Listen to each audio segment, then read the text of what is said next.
cette année, nous avons effectivement voulu marquer notre présence de façon beaucoup plus importante sur un pavillon de 800 mètres carrés pour présenter les autres services de la Chambre, mais surtout pour mettre en valeur le tissu industriel de notre région.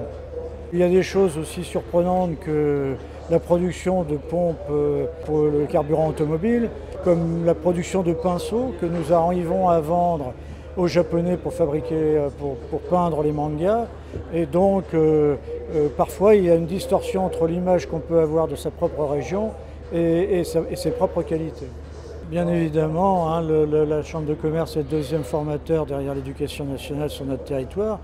Donc nous présentons les trois grandes classes de propositions que nous pouvons faire, à savoir l'apprentissage avec l'ICEP-CFA, la formation continue avec la IFCC et bien évidemment la formation supérieure en management avec l'école de management de Normandie.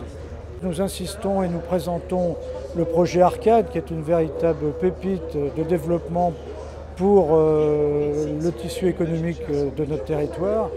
Et là encore, je crois que la population doit être au courant de tout ce qui se produit en termes de recherche, d'innovation, d'application à partir du nucléaire à des fins de santé, de façon à ce que ces projets soient soutenus et émergent en temps utile.